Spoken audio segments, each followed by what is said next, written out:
ان کو اپنی طاقت پر آج گھمنڈ ہے، اپنے مال پر ان کو غرہ ہے. ان سے پہلے جو قومیں گزر چکی ہیں ان کے پاس ان سے زیادہ مال تھا. ہے تم میں کوئی قارون آج؟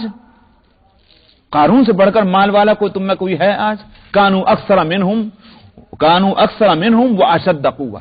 ایک تو اکثریت میں ان سے بڑھ کر تھے، میجارٹی تعداد کے لحاظ سے بھی زیادہ تھے اور مال و دولت کے اعتبار سے بھی زیادہ. واشد قوہ، اور بدنی اور ساز و سامان کی طاقت میں بھی بڑھ کر تھے ان سے. اس لیے کہ قوم عاد کی طاقت اور قوت کا اتنا تو ہے کہ طاقت قوت والے تھے. یہ تو قرآن حکیم کے الفاظ سے بھی سمجھ میں آتا ہے، لیکن بعض مفسرین جو ان کی طاقت اور قوت کی یہ تفصیلات بتلاتے ہیں، وہ ہو سکتا ہے کہ تاریخوں میں یہ بات ہو کہ ایسی طاقت قوت والے تھے کہ ایک آدمی اگر ایک گڑے ہوئے درخت کو بھی اگر زمین میں سے اپنے ہاتھوں سے اٹھا کر پھینکنا چاہے تو اکھاڑ کر پھینک دے. اب وہ کس حد تک یہ بات درست ہے کتنا، لیکن کم از کم اتنا ضرور ہے کہ قرآن حکیم نے تمام قوموں میں قوم عاد کو ایک طاقت اور قوت والی قوم قرار دیا. تو فرمایا کہ مال والے، تعداد والے، اسباب سامان والے تم سے پہلے گزر چکے ہیں. کیا ہوا ان کا انجام؟ کوئی چیز بچا سکی؟ فرمایا فما وآثارا فی الارض، اور نشانیاں چھوڑنے والے زمین میں تم سے کہیں بڑھ کر وہ تھے. فما اغنا عنہم ما کانوا یکسبون، تو جو ان کی حرکتیں تھیں، جو ان کے محنتیں تھیں دنیا کے واسطے یا خلاف حق، ان میں سے ان کے لیے ان میں سے کوئی چیز بچا سکی؟ اکثریت بچا سکی؟ مال بچا سکا؟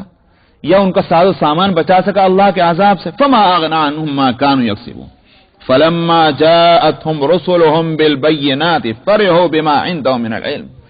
فرمایا جب ان کے پاس ان کے اپنے رسولهم، ان کے اپنے رسول، یہ لفظ خاص ہے ہم، ایسا نہیں کہ ایک ہندوستان کے رہنے والوں کو جاپان کا پیغمبر بھیج دیا، اب یوں پتہ نہیں کہ آسمان سے گرا تھا زمین سے نکل کے آیا تھا. نہیں، رسولهم کے معنی یہ کہ انہی کے اندر سے کہ اس کا شروع سے لے کر آخر تک اس کا اخلاق اور کردار جو ہے وہ بتلا رہا ہے کہ یہ شخص جھوٹ نہیں بول رہا ہے. باہر سے آیا ہوا کوئی ہو سکتا تھا پتہ نہیں گھڑ رہا ہے، پتہ نہیں اس کا دماغ خراب ہے، کیا ہے کیا ہے. اس کی زندگی شروع سے لے کر آخر. اور یہ جو یہ بات ہے کہ انبیاء علیہ الصلوۃ والسلام کی نبوت کا اظہار معمولاً 40 برس کے اندر جو کرایا گیا، جہاں اس میں اور بے شمار نقطے ہیں، مسئلات ہیں، ان میں ایک یہ بھی ہے 40 سال تک اس کی زندگی دیکھ لو. بچپن دیکھا، جوانی دیکھی، جو مستی کی زندگی ہے جس میں آدمی خواہشات کا بندہ ہوتا ہے، وہ جوانی کی رنگیلی زندگی جو ہوتی اس میں تم نے دیکھ لیا حق کے سوا کچھ نہیں تھا اس کی زندگی میں. کیا آپ بڑھاپے کے اندر آ کر کے جھوٹ بولے گا 40 برس میں؟ تو دنیا میں جس نے جھوٹ نہیں بولا وہ اللہ کے واسطے کیسے جھوٹ بول سکتا ہے اس بڑھاپے میں آ کر؟ شاید اسی لیے 40 برس کے بعد نبوت کے اعلان کا حکم تھا. تو فرمایا کہ فلما جاءتهم رسلهم بالبينات، جب ان کے پاس ان کے رسول آئے بینات، دلیلیں لے کر، فرحوا بما عندهم من العلم، جو ان کے پاس اپنا علم تھا اسی میں مست رہے. کون سا علم تھا؟ علم سے انکار نہیں، علم تو تھا. ظاہر ہے کہ وہ علم اگر دین کا نہیں تھا تو پھر وہ کون سا علم؟ دنیا کا. اور کیا کہہ سکتے ہیں؟ فرحوا بما عندهم من العلم، رسول لے کر آ رہا ہے دین کا علم. دین کا علم نہیں مان کر کس علم پر خوش ہیں؟ وہ دین کا نہیں، پھر وہ دنیا کا علم ہے. اس کا مطلب کیا ہوا کہ دنیا کے علوم میں مست ہیں، دین کی بات ماننے کو تیار نہیں ہے. فرحوا بما عندهم من العلم وحاق بهم ما كانوا به يستهزئون. فرمایا جس کا مذاق اڑاتے تھے وہ ان پر الٹتی گئی. کیا مطلب؟ ان کے لیے اس کو وبال بنا دیا. معلوم یہ ہوا کہ جو چیز سراسر رحمت بن کر آتی ہے، یہ کتاب اللہ ہے، سنت رسول اللہ ہے، نعمت ہے، سراسر نعمت ہے. نبی کریم صلی اللہ علیہ وسلم کا وجود سراسر رحمت ہے. وما ارسلناک الا رحمۃ للعالمین. لیکن اس کے یہ معنی نہیں کہ رحمت ہے تب جو چاہے سو کرتے رہیے، ساتھ خون معاف ہے. یہی رحمت زحمت بھی بن سکتی ہے. جو اس کا حق نہیں ادا کرے گا اس کے لیے یہ رحمت پھر زحمت بن جاتی ہے. وحاق بهم ما كانوا به يستهزئون، جس کا یہ مذاق اڑاتے تھے اس کو ان پر الٹ دیا گیا. فلما رأوا بأسنا قالوا آمنا بالله وحده وكفرنا بما كنا به مشركين. اس کے بعد جب وہ ہمارا عذاب دیکھ لیتے ہیں تو کہتے ہیں ہم ایمان لائے ایک اللہ پر، وکفرنا، اور ہم نے کفر کیا، انکار کیا جس کو ہم شریک کیا کرتے تھے، سارے شرکا کا ہم انکار کرتے ہیں۔ فرمایا فلم یکو ینفعہم ایمانہم لما رأوا بأسنا، آج کہتے ہیں یہ، فرمایا کہ جب ہمارا عذاب دیکھ لیا یا دیکھ لیں گے، اس وقت ایمان نفع نہ دے گا۔ ایمان اول تو یہاں لفظ ایمان کہا گیا اگرچہ وہ ایمان نہیں، اس لیے کہ عذاب سے پہلے جو ہے وہی اسی وقت کا ماننا ایمان ہے، لیکن لغوی اعتبار سے یوں کہیے کہ کہہ سکتے تھے تمہارا ایمان، فرمایا اب اگر اس کو ایمان اول تو ہے نہیں، لیکن اگر کہہ بھی لیا جائے تو اب نفع نہیں دے گا۔ فلم یکو ینفعہم ایمانہم لما رأوا بأسنا، نہیں فائدہ دے گا ان کو ان کا ایمان جب وہ دیکھ لیں گے ہمارے عذاب کو۔ سنت اللہ التی قد خلت فی عبادی، یہی اللہ کا طریقہ ہے جو اپنے بندوں میں پہلے سے جاری ہے، یعنی عذاب سے پہلے مان لے سو مان لے، عذاب آنے کے بعد کوئی مانے پھر نہیں اللہ کے یہاں قبول۔ قد خلت فی عبادی وخسر ہنالک الکافرون، اور اس وقت کافر جو ہیں وہی نقصان میں رہتے ہیں۔ وآخر دعوانا الحمدللہ۔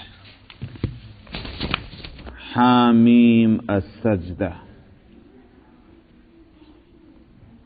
آیت نمبر 1۔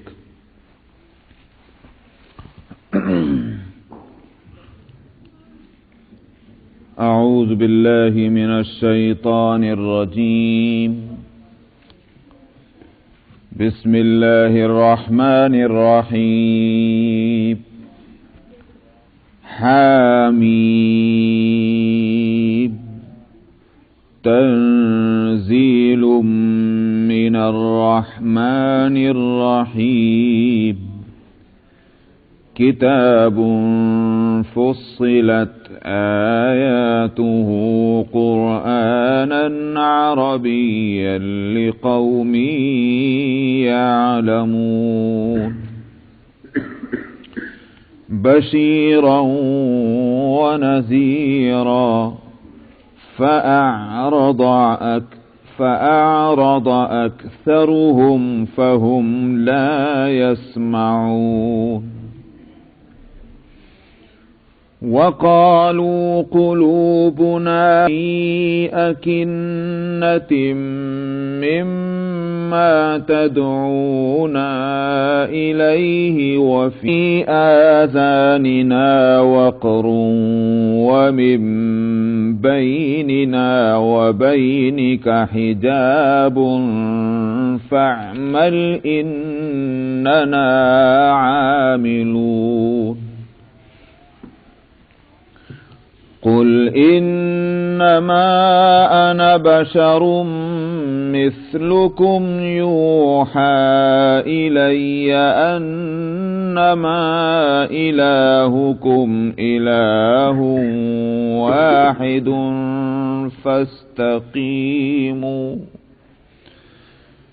فاستقيموا إليه واستغفروه، وويل للمشركين الذين لا يؤتون الزكاة وهم بالآخرة هم كافرون،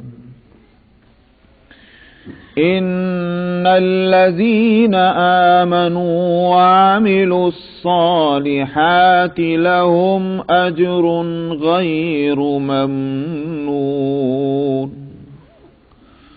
قل أئنكم لتكفرون بالذي خلق الأرض في يومين وتجعلون له أندادا ذلك رب العالمين، وجعل فيها رواسي من فوقها وبارك فيها وقدر فيها أقواتها في 4 أيام سواء للسائلين، ثم استوى إلى السماء وهي دخان فقال لها وللأرض ائتيا طوعا أو كرها قالتا أتينا طائعين فقضاهن 7 سماوات في يومين وأوحى في كل سماء أمرها وزينا السماء الدنيا بمصابيح وحفظا ذلك تقدير العزيز العليم فإن أعرضوا فقل أنذرتكم صاعقة مثل صاعقة عاد وثمود إذ جاءتهم الرسل من بين أيديهم ومن خلفهم ألا تعبدوا إلا الله قالوا لو شاء ربنا لأنزل ملائكة فإنا بما أرسلتم به كافرون فأما عاد فاستكبروا في الأرض بغير الحق وقالوا من أشد منا قوة أولم يروا أن الله الذي خلقهم هو أشد منهم قوة وكانوا بآياتنا يجحدون فأرسلنا عليهم ريحا صرصرا في أيام نحسات لنذيقهم عذاب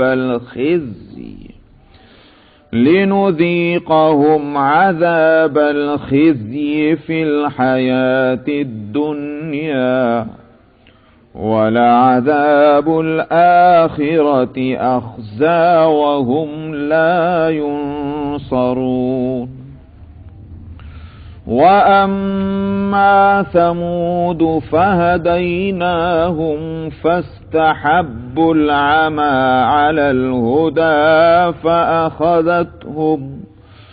فأخذتهم صاعقة العذاب الهون بما كانوا يكسبون ونجينا الذين آمنوا وكانوا يتقون صدق الله العظيم.